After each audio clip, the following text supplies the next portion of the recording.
Story 1. The Ghost in Room 213. It was supposed to be a routine work trip for David. His company had booked him a stay at a small historic hotel in New Orleans, a city known for its lively atmosphere and rich history. He checked in late after a long flight, tired but eager to settle into the cozy-looking hotel. The receptionist handed him his key and smiled warmly. "You're in room 213. If you need anything, just let us know," she said, her tone polite but distant. David thanked her and made his way down the narrow, dimly lit hallway. The walls were adorned with old photographs, the kind that gave the hotel an antique charm. But as he approached his room, a cold chill passed over him, making the hairs on the back of his neck stand up. He shook it off. Travel fatigue, he thought. Room 213 was as charming as the photos online had shown. Antique furniture, a plush bed, and large windows that overlooked the bustling streets below.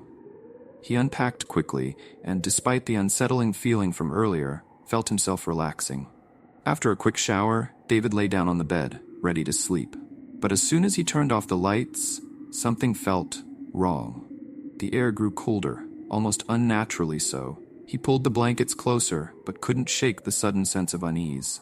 Then, out of nowhere, the lights in the bathroom began to flicker. David sat up, heart pounding, staring at the doorway as the light continued to blink erratically. "Just old wiring," he muttered to himself. He was about to get up to check when the flickering stopped abruptly, plunging the room back into darkness. David tried to convince himself it was nothing, but as he lay back down, he swore he heard a faint whisper, like someone breathing just behind him. The next day, David tried to forget about the strange occurrences from the night before. He spent the day in meetings and exploring New Orleans, taking in the vibrant city. By the time he returned to the hotel, it was late, and he was exhausted. As he stepped into room 213, the air felt heavy again, colder than before. He glanced around nervously, remembering the flickering lights and strange whispering from the night before. But this time, something felt even more unsettling. After turning off the lights, David lay in bed, his eyes growing heavy. Just as he was about to drift off, he heard it again. The soft whispering. This time, it was clearer, closer. He sat up, straining to listen. The sound was coming from the corner of the room, near the old armchair by the window. His heart pounded as he flicked on the bedside lamp, illuminating the room. The chair was empty, of course, but as he looked closer, he saw something that made his blood run cold. The chair, which had been perfectly still moments before, was now slowly rocking back and forth, creaking softly with each movement. David's throat went dry. He stood frozen, his eyes locked on the chair as it continued to rock. He wanted to leave, to run out of the room and never return, but his legs wouldn't move. Then the temperature in the room dropped sharply. His breath turned visible in the cold air. And that's when he saw it, a shadowy figure standing near the bathroom door, just on the edge of his vision. Panic surged through David as he bolted out of bed, backing away from the shadow. The figure was tall, barely distinguishable, but its presence was undeniable. It stood motionless, watching him. Every instinct screamed at David to leave, but his body felt frozen, locked in place by fear. Suddenly, the lights in the room began to flicker wildly, casting erratic shadows across the walls. The air was thick with a suffocating cold, and the whispering grew louder, almost frantic. David could make out words now, though barely. "Get out. Leave." He didn't need to be told twice. Gathering what little courage he had left, he grabbed his phone and bolted for the door. His hands fumbled with the lock, the door seeming to resist his every attempt to escape. When he finally wrenched it open, he burst into the hallway, his heart racing. But just as he crossed the threshold, he felt a sharp tug on his shirt, pulling him backward. He stumbled but managed to break free, slamming the door shut behind him. Breathing heavily, David raced down the hallway and out of the hotel, not stopping until he was several blocks away. The next morning, he returned only to collect his things, refusing to step foot back in the room. The hotel staff seemed unsurprised by his hasty departure, as if they had seen this kind of reaction before. Before leaving, David overheard a conversation between two staff members. "Room 2113? One of them asked. "That's the room where the old caretaker died years ago. Strange things have been happening there ever since." David didn't need to hear more. He grabbed his bags and left the hotel for good, never looking back. For the rest of his life, he avoided talking about his stay in room 213. But no matter how hard he tried to forget, the memory of that shadowy figure and the suffocating cold never left him. Story 2, The Lady in White. It was supposed to be a spontaneous adventure. Jessica, Ben, and their two friends, Maria and Jake, were driving through the countryside on a weekend getaway when they stumbled upon an old, abandoned mansion. The overgrown path that led up to the house was almost hidden from view, but the mansion itself stood tall on a hill, its windows dark and hollow like empty eyes. "Let's check it out," Ben suggested with a grin, already parking the car along the side of the road. Jessica hesitated, staring up at the eerie structure. There was something unsettling about it, something she couldn't quite put into words. "Are you sure we should? It looks, I don't know, wrong." "Oh, come on," Maria chimed in. "It's probably just some old house. People do urban exploring all the time. Besides, it'll be fun." Reluctantly, Jessica followed as they made their way up the hill, pushing through the weeds and tangled bushes that had taken over the once grand entrance. The front door was ajar, creaking on its hinges as they pushed it open and stepped inside. The mansion was in ruins. Dust coated every surface, and the air was thick with the smell of decay.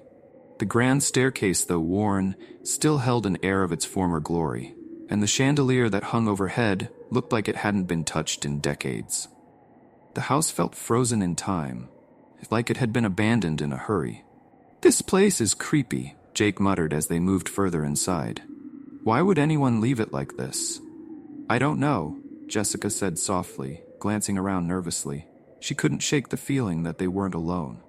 Every creak, every groan of the old house seemed amplified in the silence. And then, she saw something, a faint movement at the top of the stairs. Her heart skipped a beat as she squinted in the dim light. A figure stood there, barely visible in the shadows. A woman, dressed in white, with long, flowing hair. "Did you guys see that?" Jessica whispered, her voice trembling. The others turned to look, but the figure had already vanished. The group continued exploring the mansion, though Jessica's unease only grew. Every now and then she caught glimpses of the woman, just out of the corner of her eye or reflected in the cracked mirrors they passed. But every time she tried to point it out, the figure would disappear, leaving her questioning her own sanity. As they wandered into what appeared to be the dining room, Jessica noticed something strange. The table, though covered in dust, still had places set, plates, silverware, even glasses, as if someone had just walked away from a meal. "This is so weird," Maria said, picking up a dusty glass. "It's like they just left everything here." But before anyone could respond, the sound of soft footsteps echoed through the room. Jessica froze, her eyes darting to the doorway. The others fell silent, listening. The footsteps grew louder, approaching slowly but steadily until they stopped just outside the dining room. Suddenly, the temperature in the room dropped. The air became icy, their breaths visible in the cold. Jessica's skin prickled as the unmistakable feeling of being watched washed over her. And then, a soft whisper broke the silence. "Why are you here?" The voice was faint, barely audible, but it sent a chill down their spines. Jessica's heart pounded in her chest as she turned toward the doorway. Standing there in the flickering light was the woman in white. She was pale, her long hair framing a face that was expressionless yet haunting. Her eyes were dark, hollow, and filled with a sadness that seemed to seep into the very walls of the house. For a moment, no one moved. The woman's gaze lingered on each of them, her presence both ethereal and terrifying. And then, just as suddenly as she had appeared, she vanished. Panic set in as the group scrambled to leave the mansion. Jessica's heart raced, her breaths coming in short gasps as she followed the others back through the grand hall. But as they reached the front door, it slammed shut with a force that shook the entire house. They were trapped. "No, no, no," Maria cried, pulling at the door, but it wouldn't budge. The windows were sealed shut, and the house seemed to close in around them, its walls groaning like a living, breathing entity. "We need to find another way out," Ben said, his voice strained with fear. As they turned to head toward the back of the house, the woman in white reappeared at the top of the stairs. Her face was twisted in anguish, her lips moving silently as tears streamed down her cheeks. Her presence seemed to fill the entire room with a suffocating cold. "She's blocking us," Jake whispered, his eyes wide with terror. "She doesn't want us to leave." Jessica, her voice barely a whisper, asked, "What does she want?" As if in response, the lights in the house began to flicker. The woman's form grew more solid, her sorrow palpable. And then Jessica understood. The mansion wasn't just abandoned, it was cursed. The woman was trapped here, bound to the house by whatever tragedy had befallen her. Suddenly, the woman's gaze locked onto Jessica. A single, mournful word escaped her lips: "Help." Jessica felt a strange pull, as if the woman's pain was reaching out to her, begging for release. But the others were frantic, calling her name, urging her to run. Torn between fear and empathy, Jessica hesitated. Then the house shook violently. The chandelier overhead swayed dangerously, and the walls began to crack. The woman's form flickered like a fading flame. In a desperate dash, Ben managed to break open a side door, and the group bolted out into the night, the mansion's dark presence lingering behind them. As they reached the car, Jessica glanced back one last time. The woman in white stood in the window, her hollow eyes watching them leave. Her sorrow etched into the very soul of the mansion. They never spoke of the experience again, but Jessica could never forget the woman's final plea. Even now, years later, she wondered what terrible fate had bound the lady in white to that cursed house, and if she would ever be freed. Story 3. The Shadow in the Stairwell. Tom had worked as a night security guard for years, patrolling office buildings after hours. It was a quiet job, perfect for someone who preferred solitude. He had always considered himself unshakable until he started his shifts at the old Harrington building. The Harrington was a massive, aging structure in the heart of the city. Built in the 1920s, it had once housed prestigious law firms and wealthy tenants, but now it was mostly vacant, with only a few businesses on the lower floors. Tom's job was to patrol the building from midnight to 6 a.m., ensuring no trespassers or disturbances occurred. The first few nights were uneventful. The building, though old, was eerily silent. But as the week went on, Tom began to notice something strange.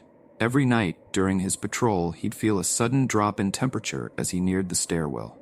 It was subtle at first, just a slight chill, but then it grew more intense. Soon, every time he passed the stairs, a deep cold would wash over him, making his breath visible in the air. One night, as he was making his rounds, Tom heard a noise. It was faint at first, like footsteps echoing down the empty halls. He stopped, listening closely. The sound seemed to come from the stairwell, slow, deliberate footsteps, as if someone was climbing the stairs. He called out, "Hello, anyone there?" No answer. Cautiously, Tom approached the stairwell, his flashlight cutting through the darkness. As he peered down the stairs, the footsteps suddenly stopped. He shone his light down each flight, but the stairs were empty. Uneasy, he shrugged it off and continued his patrol. But the footsteps would return, every night. Louder, closer. It wasn't long before Tom started to feel like he was being watched. He'd walk the empty halls, the silence pressing down on him, and the feeling of a presence always seemed to follow. His nerves were wearing thin, and he couldn't shake the sensation that something, or someone, was with him in the building. One night, just past 3 a.m., as he walked by the stairwell, he caught something out of the corner of his eye. A shadow. It wasn't his own. It flickered, just for a moment, moving along the wall at the far end of the hall, near the stairs. Tom froze, heart pounding. His flashlight scanned the area, but there was nothing there. He convinced himself it was his mind playing tricks. He hadn't been sleeping well after all. But as he turned to continue his rounds, the shadow returned. This time, it was unmistakable. A dark figure standing at the top of the stairs, barely visible in the dim light. Tom's blood ran cold. The figure didn't move, didn't make a sound, but it was there, looming in the stairwell like a dark stain. He blinked, and the shadow vanished. Shaken, Tom quickly finished his shift and left the building, but the experience haunted him. He couldn't explain what he'd seen, and every time he closed his eyes, the image of the shadowy figure at the top of the stairs flashed in his mind. The next night, Tom came prepared. He carried an extra flashlight and even kept his phone's flashlight on during his patrol. But no amount of light could stop the darkness that seemed to follow him. Once again, as he passed the stairwell, the temperature dropped. This time, however, the shadow didn't wait for him to approach. It moved. Tom could hardly keep it together as the footsteps returned, echoing up from the stairwell below. The shadow seemed to slither along the walls, moving from one corner of the building to another, always just out of sight. The presence felt heavier now, as if it had grown bolder. He began hearing whispers, soft, unintelligible murmurs that seemed to come from the stairwell itself. By now, Tom was convinced something supernatural was happening. He tried to tell his boss, but they laughed it off, dismissing his concerns. So Tom decided to handle it himself. Armed with a camera, he planned to capture whatever was haunting the building and prove he wasn't losing his mind. That night, just before 4 a.m., the air became impossibly cold. The lights flickered in the hallway as Tom made his way toward the stairwell. His hands trembled, the camera ready in his grip. This time, he was going to face it. As he neared the stairs, the footsteps started again, louder than ever. Slowly, deliberately, they ascended, step by step, echoing through the empty building. But this time, Tom could see the figure clearly, dark, shapeless, moving up the stairs toward him. His heart raced as he raised the camera, his finger trembling over the shutter. The figure grew closer, its shape more defined but still impossible to describe. It was like a mass of shadows, swirling and twisting, with no clear form but an overwhelming presence. The whispers grew louder, filling his ears. Tom felt a pressure building in his chest, as if the very air around him was suffocating him. He snapped a photo, the flash lighting up the stairwell for a brief moment. And that's when he saw it. Not just the shadow, but a face. Pale, hollow, eyes wide with rage, staring directly at him from within the darkness. Tom stumbled back, dropping the camera. The shadows surged forward, and he felt an icy grip on his arm, pulling him toward the stairs. He struggled, gasping for breath as the cold tightened around him. For a moment, he thought he was going to be dragged down into the stairwell, into whatever darkness awaited below. But just as quickly as it came, the grip released him. The shadow receded, melting back into the stairwell. Shaken, Tom grabbed his camera and fled the building. He never returned to finish his shift. Days later, he reviewed the photo he had taken. The image was blurry, but in the corner of the frame, the pale face was visible, eyes wide, mouth twisted in a silent scream. He had captured the ghost of the Harrington building, the shadow that had haunted the stairwell for years. Tom quit his job soon after, but the memory of that night never left him. The whispers, the footsteps, and that icy grip stayed with him, a constant reminder of what he had faced in the dark.